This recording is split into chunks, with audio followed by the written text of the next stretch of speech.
जय हिंद साथियों, स्वागत है आप सभी का समर्थ क्लासेस में। हम पढ़ रहे हैं जीन प्याजे महोदय को। किसको? जीन प्याजे को।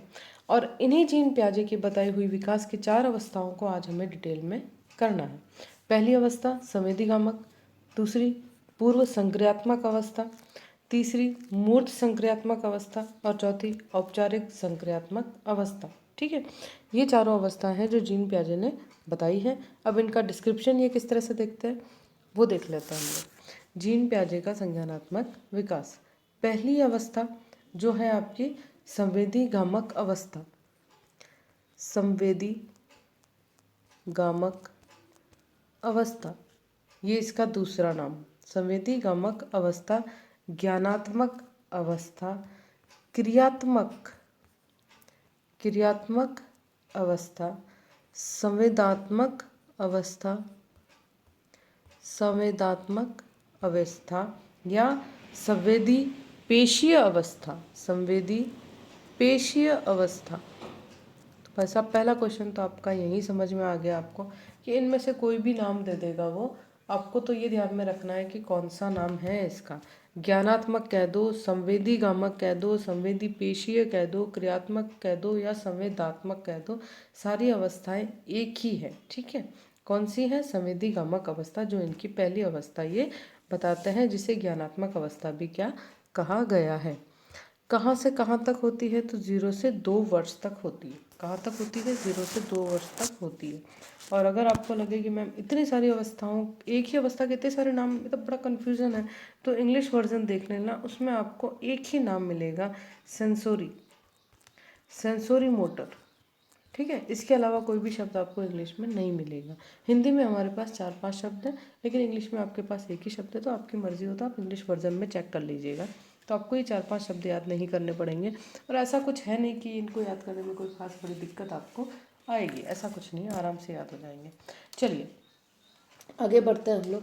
मैं ये कह रही हूँ कि इस उम्र के जो किस उम्र के बच्चों में ये अवस्था है, तो ये है 0 से 2 वर्ष के बीच के, यानी कि जब से बच्चे का जन्म हुआ तब से लेकर 2 वर्ष के बीच के जो बच्चे होते हैं, वो प्रक्रिया को किस तरह से करते हैं, उनमें विकास किस तरह से होता है, वो आपके जीन प्याजे जी यहाँ पर बता रहे हैं। ठीक है, अब इन्होंने क्या किया है कि इन्हीं 0 से 2 वर्ष की अवस्था को 6 भागों में बांटा है।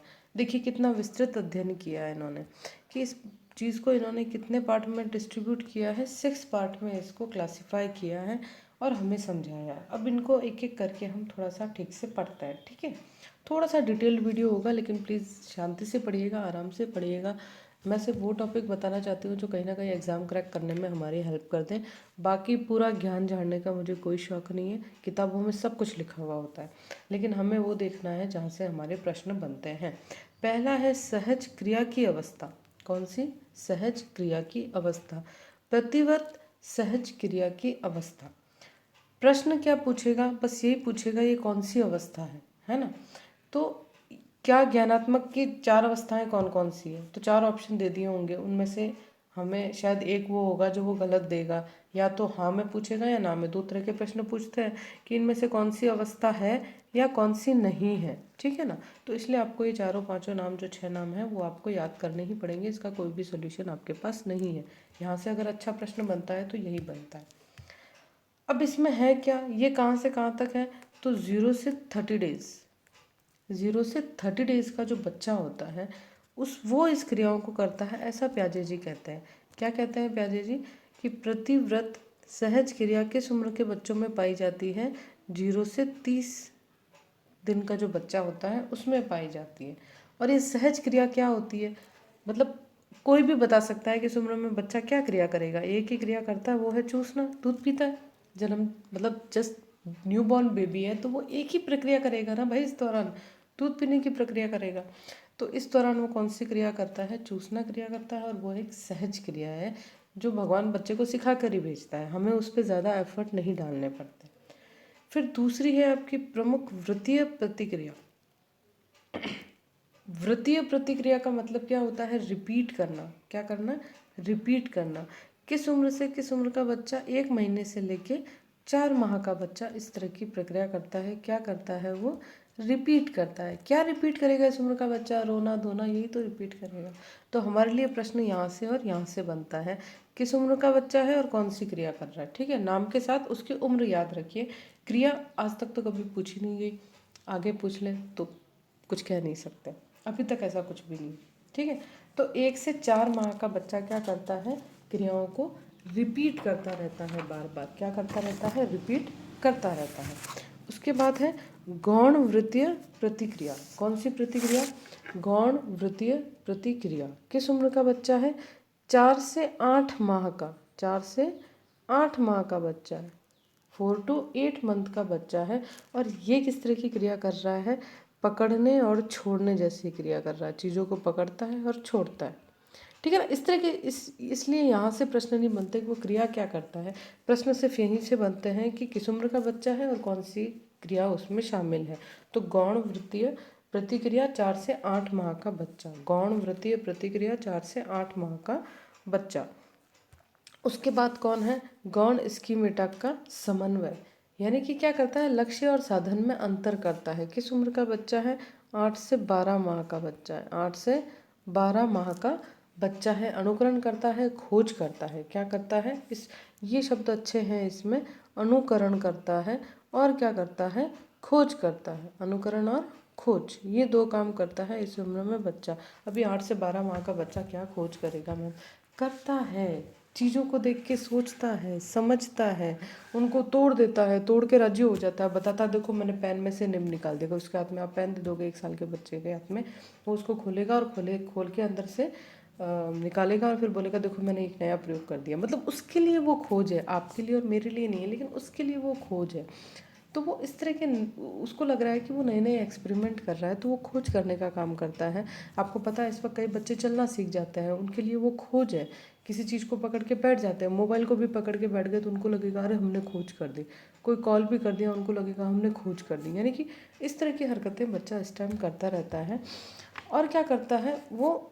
स्कीमेटा में समन्वय का मतलब है कि जो लक्ष्य है उसका, जो साधन है उसका, उसमें वो अंतर करना सीख रहा है। उसका लक्ष्य क्या है? उसका लक्ष्य है खाना खाना। साधन क्या है? खाना। खाना खाना मतलब उसको खाना खाना है, यानी कि खाना खाना दोनों एक जैसे शब्द आ गए। चलो पानी पीना है, उसका लक्ष्य क्या है? पानी पीना है। और इस लक्ष्य को पानी पीने के लिए उसका साधन क्या है? उसका साधन है गिलास, बोतल, उसका जो कुछ भी है। तो वो उस तक पहुंचने का प्रयास करता है कि हाँ ये मैं ले लूँ। या फिर उसके लिए सबसे बड़ा साधन कौन है? उसकी माँ, जिसको वो अपनी तुतली ज़बान में अगर बता सकता है उस वक्त तो बताएगा, नहीं तो इशारा करेगा या कुछ भी करेगा। तो इस तरह की हरकतें वो किस उम्र में करता है? 8 से 12 माह की उम्र में करता है। फिर नेक्स्ट क्या है मित्रों? तृतीय वृत्तीय प्रतिक्रिया। तृतीय वृत्तीय प्रतिक्रिया क्या करता है? कौन सी उम्र का है? पहला इंपॉर्टेंट तो यहीं पर है हमारे, 12 से 18 माह। कौन सा माह? 12 से 18 माह का जो है वो बच्चा है। क्या करता है? वो प्रयास करता है, गलतियाँ करता है, इस तरह की हरकतें वो करता है, प्रयास करता रहता है। उठने की कोशिश कर रहा है, या अपने आप से गिलास में पानी लेने की कोशिश कर रहा है, अपने आप से खाना खाने की कोशिश कर रहा है। 1 साल का बच्चा थोड़ा बहुत फीड करना शुरू कर लेता है। तो जब वो हल्की हल्की फीडिंग कर रहा है तो उसकी इच्छा ये होती है कि इस चीज़ को उठाकर मैं खुद खाऊं, यानी कि वो प्रयास कर रहा है, प्रयास कर रहा है तो वो गलती भी करेगा। इस तरह की हरकतें करता है कौन? 12 से 18 माह का बच्चा। और लास्ट है आपका मानसिक संयोग द्वारा नए साधनों की खोज करना। ये कौन सा बच्चा है? 18 से 24 माह का बच्चा, यानी कि अब 2 साल का हो गया बच्चा। 24 माह यानी कि 2 साल का बच्चा हो गया। और इस उम्र में क्या होता है? वस्तु का स्थायित्व हो जाता है। कहने का मतलब ये है कि अब इसके दिमाग में जो स्कीमा है वो फिक्स हो गई है। ये मामा है, ये चाचा है, ये पानी है, ये खाना है, इसको नहीं खाना है या उसको खा लेना है, बनाना खा लेना है, खिलौने वाला बनाना है, उसको सिर्फ बजाना है। इस तरह की उसमें क्या हो गया? वस्तु का स्थायित्व हो गया है। ये खोज की है किसने? आपके जीन प्याजे महोदय ने। बच्चों का डिस्क्रिप्शन इस तरह से दिया है। तो हमें क्या क्या याद करना है, ये सिर्फ आपको एक्सप्लेन करने के लिए था। आपको जो लर्न करना है वो ये, एक तो ज्ञानात्मक के जो 4-5 नाम दिए गए हैं वो नाम आपको ध्यान में रखना है। संवेदी पेशीय, संवेदी गामक, क्रियात्मक, ये सारे ज्ञानात्मक के ही नाम है। 0 से 2 वर्ष, अच्छा प्रश्न ये है कि 0 से 2 वर्ष का बच्चा जो है वो ज्ञानात्मक अवस्था में आपका आ रहा है। ठीक है, इसको कितने भागों में बांटा है इन्होंने, तो 6 भागों में बांटा है। ठीक है, फिर प्रश्न आपका क्या है कि कितने भागों में बांटा है, 6 भागों में बांटा है। ऑप्शन दे दिए 6, 8, 4, 5, तो आपको सेलेक्ट करना है 6 भागों में बांटा है। अब वो 6 भाग जो आपके दिए हुए हैं इनके नाम भी क्या करने हैं, आपको याद करने हैं। याद कैसे करेंगे आप, सहज क्रिया, वृत्तीय प्रतिक्रिया, गौण वृत्तीय प्रतिक्रिया, गौण स्कीमेटा में समन्वय, तृतीय वृत्तीय और मानसिक संयोग। देखिए मेरे शॉर्टकट जैसा कोई शब्द होता ही नहीं है। अगर आप ऐसे वीडियोस भी देखते हैं जिसमें ये कहा जाता है कि शॉर्टकट से हम सब याद करा देंगे, शॉर्टकट कुछ नहीं होता बच्चा, शॉर्टकट को भी लर्न करना पड़ता है। आप उस शॉर्टकट को लर्न करो, उससे अच्छा है इन्हीं को 5-6 बार पढ़ लो, आपको अपने आप याद हो जाएगा। आपको कोई शॉर्टकट यूज़ करने की ज़रूरत नहीं है, आप टीचर्स हो। अगर टीचर्स शॉर्टकट ढूंढेंगे तो फिर हम बच्चों को क्या सिखाएंगे। चलिए आपकी मर्जी, इस तरह की बातें करने का अपने पास समय नहीं है। ठीक है, अब टॉपिक हमारे पास क्या आता है, ये कौन कौन सी अवस्था तक है, तो 0 से 30 माह, ये आपका 1 माह से 4 माह, फिर ये आपका 4 से 8, ये 8 से 12, ये 12 से 18 और ये 18 से 2 वर्ष। ठीक है, या 24 माह, जो भी लिखा हुआ है उस वक्त आप अपना बुद्धि का प्रयोग कीजिएगा। अगर 24 माह लिखा हुआ आ रहा है तो भी सही है, 2 वर्ष लिखा हुआ आ रहा है तो भी सही है। मंथ और ईयर की कैलकुलेशन आप अपने हिसाब से लगाते रहिएगा। ठीक है, अब इस टाइम पीरियड की विशेषताएं क्या क्या हो रही है, मतलब क्या क्या स्पेशल हो रहा है। एक तो क्या रहा है, सीखने की प्रक्रिया हो रही है।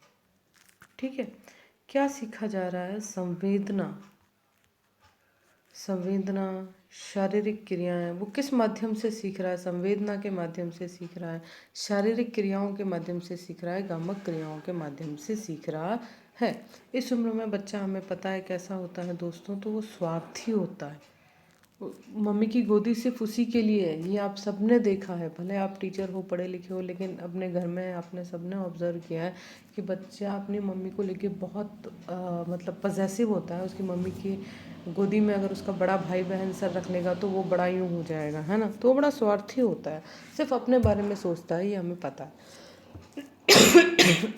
सॉरी, हमें पता है इस वक्त व्यवहारिक बुद्धि का क्या होता है, अभाव होता है। व्यवहारिक बुद्धि का क्या है दोस्तों, अभाव है, उसमें व्यवहारिक बुद्धि नहीं है। ठीक है, और क्या है, और यह है कि वो क्रिया और परिणाम में क्या करता है, संबंध स्थापित करता है।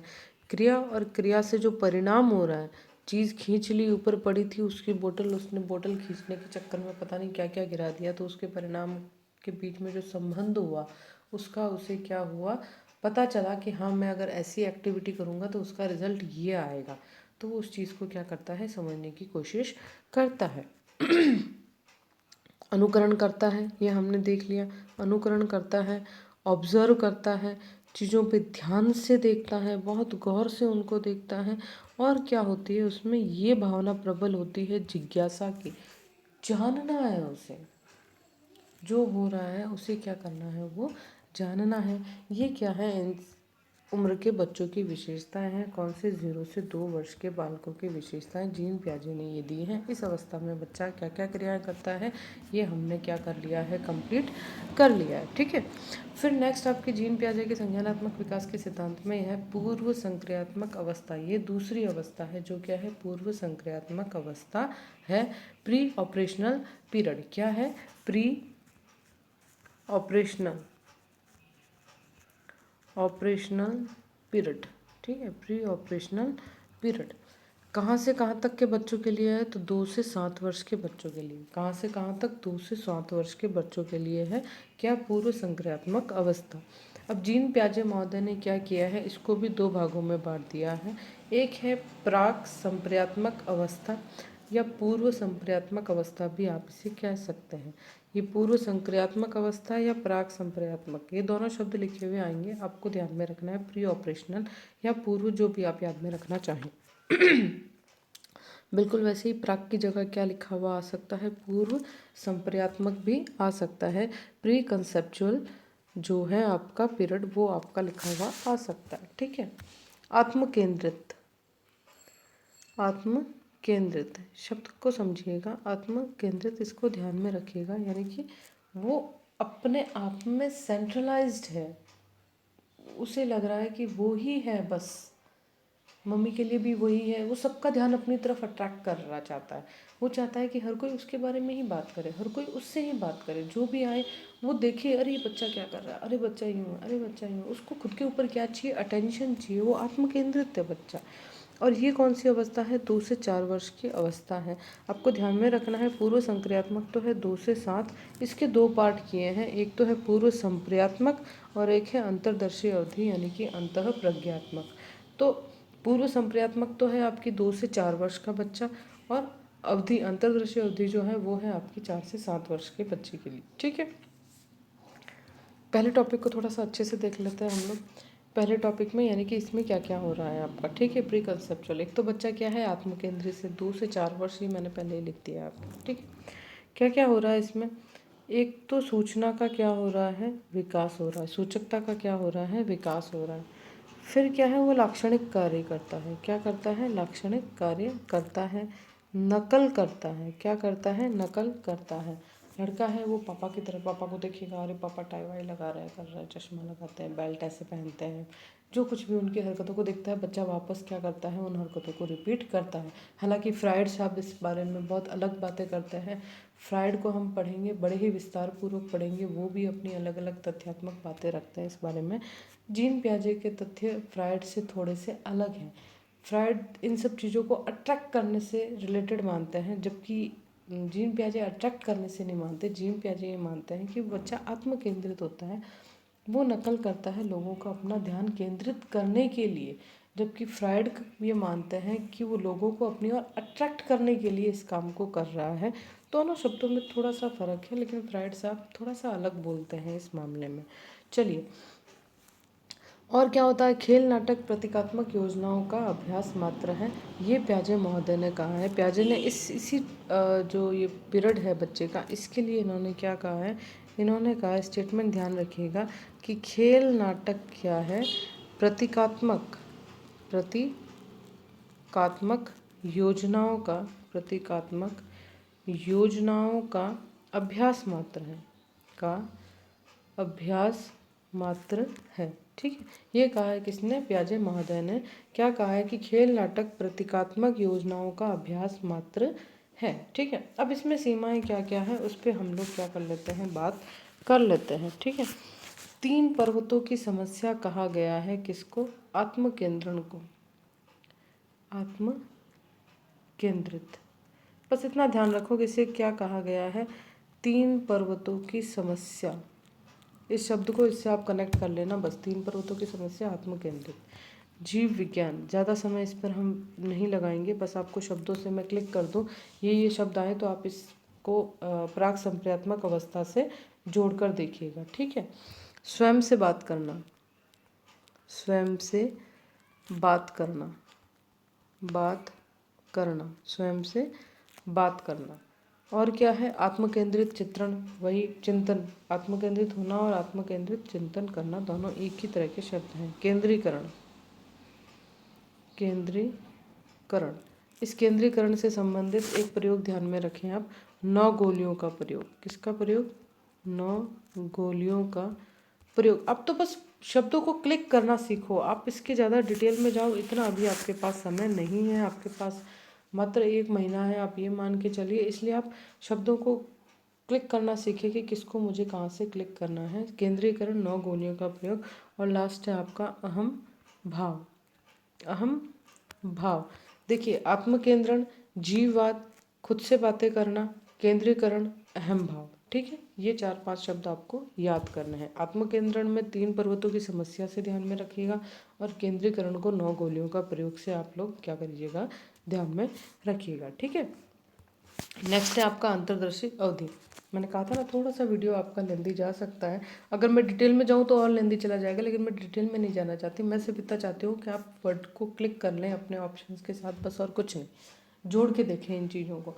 फिर क्या है आपका अंतर्दर्शी, इसकी क्या विशेषता है कि साधारण क्रिया कर लेता है पर नियम नहीं समझता। साधारण क्रिया कर लेता है पर क्या नहीं समझता, नियम नहीं समझता। नियम नहीं समझता है बच्चा, है ना, नियम की समझ उसको नहीं है, बाकी साधारण क्रिया वो कर लेता है। जो तर्क करता है वो क्रमबद्ध नहीं होते, क्रमबद्ध तर्क नहीं करता है। ये प्रश्न पूछे नहीं जाते, इसलिए मैं इसको ज़्यादा खींच नहीं रही हूँ, सिर्फ आपको डिटेल हल्का सा बस बता रही हूँ कि इस क्रिया में होता क्या है। इस तरह के प्रश्न कभी भी पूछे नहीं जाते हैं।